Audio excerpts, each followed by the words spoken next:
Hello, fellow Voyagers. Jess here with Odyssey Human, here today to talk about the 10 most powerful manifesting techniques you can do. Welcome to Odyssey Human. This is the channel where we help you hack through the jungles of your own consciousness to discover the hidden treasures inside of you. Welcome. If that sounds good to you, subscribe. I'd love to have you. Thanks. The channel continues to grow, so thank you to all our new subscribers and our old subscribers. We appreciate all of you.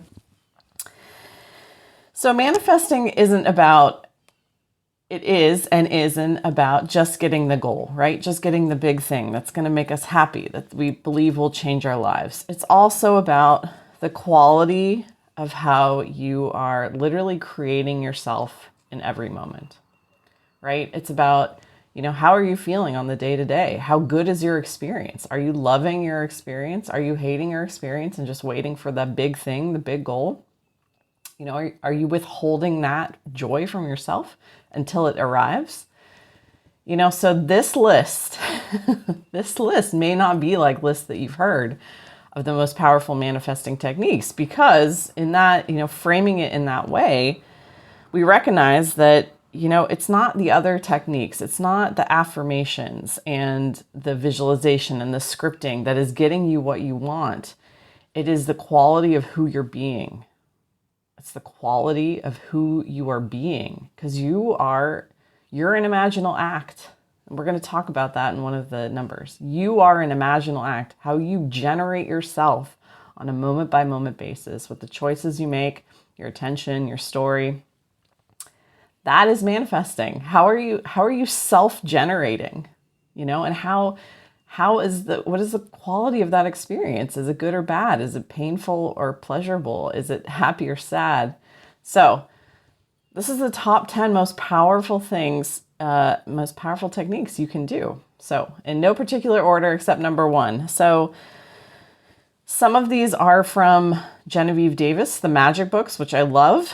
And the rest are mine. So the first, really, number 1 is, if you can get number 1, and number 1 is assuming full command of your existence. Assuming full command of what I just described, I am generating myself in every moment. I am creating my experience in every moment. I am the creator, and taking full responsibility for that as much as possible. It's okay to forget. It's okay to have to work yourself into it. It's okay to take baby steps towards it, but doing that as much as possible, you'll feel the power. You will get an inkling of how the quality of your day-to-day life, accumulation of life experience is based on what you are creating. So there's no power outside of you. There's nothing outside of you. Nothing. You are all of it. So as much as you can assume command of that, as much as you can remember that, as much as you can take control of that and say, you know what, this might be bothering me right now, but I'm going to drop it and step back into my seat of power. So the more and more you can do that, that's the most powerful thing you can ever do for yourself. That's the most powerful way you can manifest yourself. That is the most powerful way. And as you build that muscle, you will then, getting the goals that's the easy part, right? So that's number 1. Number 2, detox from your negativity of choice. And whatever your negativity of choice is, we all may have a negativity of choice. Complaining. You're framing something as a victim. Shame and guilt, you're framing something as a victim. You're being the victim, right? And envy, jealousy, again, you're framing the situation where you are a victim of you have less than. And all of these things put you in a lesser role of power, right? You're playing this lesser role. So, detoxing from that, I am, actively doing a detox like you would do a cleanse, like fully committing to it for even a few weeks, 2 weeks, In the magic books, Genevieve talks about, do it for at least 2 weeks, detox from complaining. But we all have a different, transmutation of this, whatever our negativity of choice is, sadness, fear. When I was in HSP, I recognized mine was yeah, just drama, trauma, things that hurt me. I was attached to them and actually so used to it that I would frame things as drama or trauma and letting go of that. So doing an active detox, like you would do a cleanse from your negativity of choice. Because it's hard to see outside of that role. When you're fully in a role of any of those negative emotions, it's hard to see outside of it. It's hard to recognize that we are a creator. So yeah, trying to cleanse that as much as we can. It doesn't mean we have to be positive all the time, but letting go is that as much as we can. Number 3, keep a running list of things that make you happy. Keep a running list of things that make you happy. Write them down every day. 3 to 5 things that made me happy today, or things that I really enjoy. And keep returning to it. Because as you're doing number 2, as you're detoxing, you're going to feel this void, right? You had a habit of going to negativity and you're like, okay, what do I do with myself instead? Go to the list. Do the things on the list, right? Because those were your wins for the day. Those were the moments where, wow, you manifested an incredible reality in those moments. So keep tabs on them, focus on them, appreciate them. Number 4, use your emotional guidance system. This is an Abraham Hicks teaching. Recognizing that your emotions, particularly your negative emotions, are just a signal you're moving in the wrong direction. It's okay. Sometimes you get lost and you move in the wrong direction. But when you recognize, oh, wait, I want to go the other way, and then orienting towards joy, happiness, fulfillment, all of those other things. Just, you literally just have to reposition of where your focus is going and where your attention's going. And again, when you're feeling negative emotion, you're playing that role again. You're putting yourself in a lesser position of power. That, and your emotional guidance system is there to be like, oh, when you feel when you feel a little ping from your system, you're like, oh, yeah, that doesn't feel good. That means I'm framing something in a way that isn't true, right? Or I'm, paying attention to something that I shouldn't be, or I can release. So yeah, and get moving in the right direction. Number 5, be willing to fundamentally change your views on reality. On 3D reality.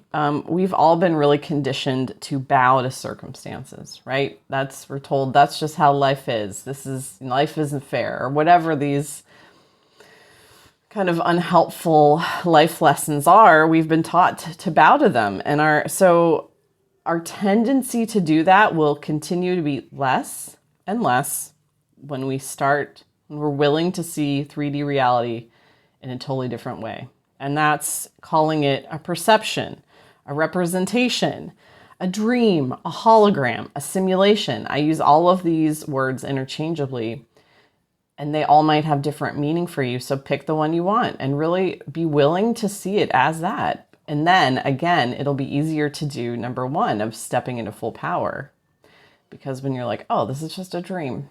This is just a representation. This is just a hologram. This is just my perception, and I can shift that. It keeps you in the power position.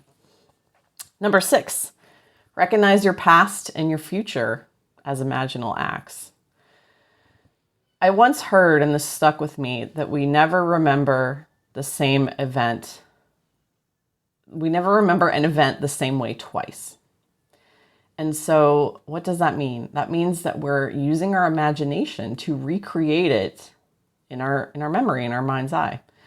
And so the point of the story is there's only the now moment. Your memories are imaginal acts, right? When you're recalling them and adding detail to them and vividness, you are imagining them.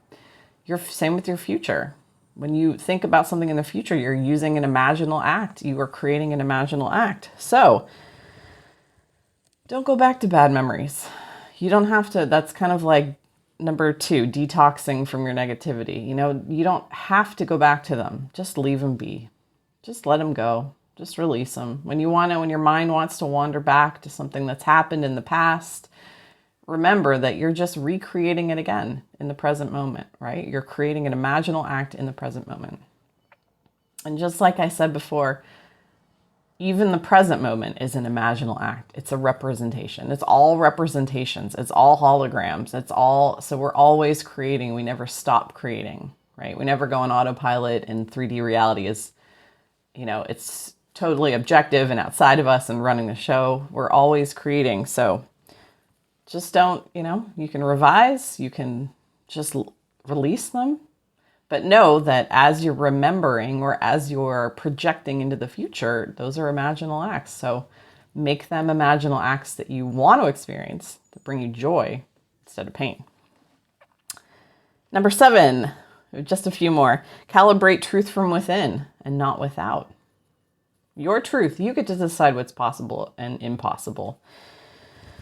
Again, when you give other people's opinions power, when you give society power and say, well, this is what society thinks is true, or this is what society says is real, or this is what society, that's just, again, that's your representation of it, your simulation, your hologram. So change it. You know better as of today. You know better. You know best.